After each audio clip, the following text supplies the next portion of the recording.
to have the president attacking members of Congress in the audience and then responding and heckling him. And it just really shows, I'm afraid, how far America has fallen under Donald Trump, and he is continuing to do the same thing, which is to play division and polarization in the hope that he can win through in the political system. Donald Trump has used his State of the Union address to persuade his supporters to stick with him as the United States head towards midterm elections.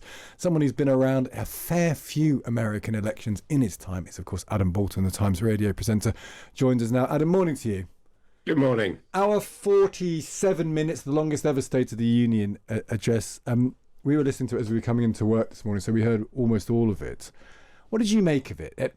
It was interesting that the bits, he was careful in some bits, and then his traditional hucksterish rambling in other bits. But what did you make of the tone and the nature of the performance? Well, my overall impression was just how undignified the whole thing was. And, to have the president attacking members of Congress in the audience and then responding and heckling him. And it just really shows, I'm afraid, how far America has fallen under Donald Trump, and he is continuing to do the same thing, which is to play division and polarization in the hope that he can win through in the political system. And, I was trying to think of parallels of, what we'd have thought if we'd seen that scene suddenly happening in Congress 20 years ago. Yeah. Everyone would have been, totally shocked by the low level of behavior. And, it may win for Donald Trump to have that kind of polarizing attitude. I would simply point out that in America, there have been a number recently of what they call special elections, i.e. what we would call by-elections.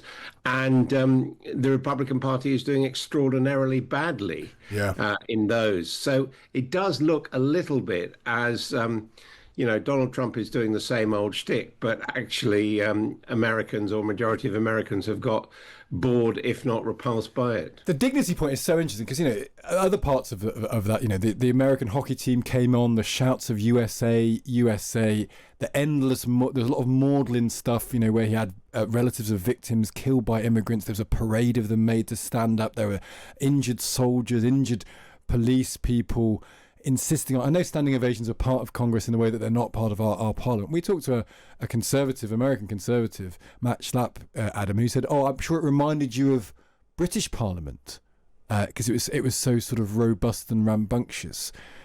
But it didn't remind you of the British Parliament. Well, it didn't. I mean, I think what he was probably referring to is Prime Minister's Questions, which has become rather a popular entertainment on American television and on C-SPAN and elsewhere, which is a genuine, within conventions, exchange of views between the two sides. The point about the State of the Union address is that the president holds the microphone. It's not a rumbustious argument. It's one man asserting his views, whether they're true or not, and the audience trying to respond. So, you can see kind of connections going back to, 18th century and 19th century, the British Parliament, but it's a very, very different thing because, of course, the president is also the monarch. And therefore, the purpose of the State of the Union address is supposed to be reassurance. I mean, union is in the title. It's about bringing the two sides together, talking about the common purpose of the United States. But this president has chosen to use it to basically say, half of you are horrible and doing terrible things, and I'm doing the right thing, which is a complete kind of subversion of the function of the State of the Union address. You mentioned PMQs. It's PMQs today. Kemi Badenoch's on her famous run of good performances. I always think of William Hague, who comes on this programme every Tuesday and tells us you can do really well on Prime Minister's Questions like he did, and it means precisely nothing when it comes to the real world outside of Parliament. What do you think she'll go on? Because there's this strange Mandelson story about whether he should have been arrested the way he was. evidence of how he's still able to command the newspaper headlines at his own whim, it strikes me. Is there still grounds to go for that for Badenoch, or do you think she'll pursue other furrows?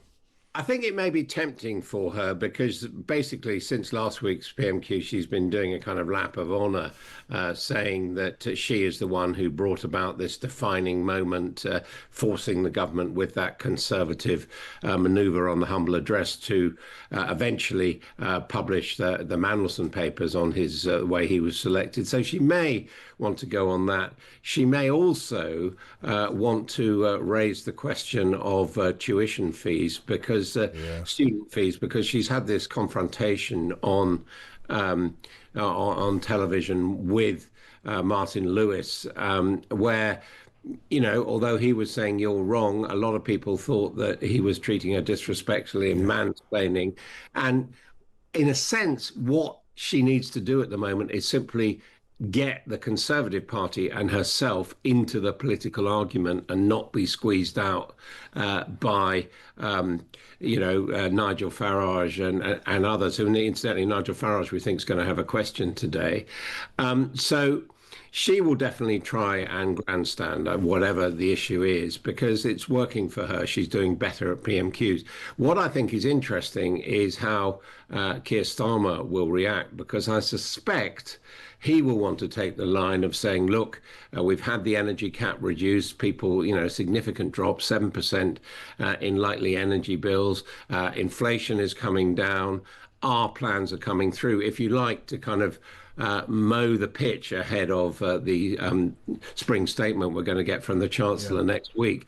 And that message, Labour are saying with this by-election tomorrow in Manchester, they are saying that some people think all this stuff, Mandelson, the argy-bargy, Prince Andrew, is not necessarily cutting through to them to a great extent. They think it shows, all politicians in a bad light. And if Labour can come through and say, well, we are actually trying to address the practical issues, the hope is that they might even pull off something at the by-election unexpected. Well, that seems to be the big question now for the rest of the week. What happens in Gorton and Denton? What does that mean for British politics as a result? Adam, really interesting stuff. Thanks for joining us. That's Adam Boulton, their Times Radio presenter. You can listen to him on Sunday mornings.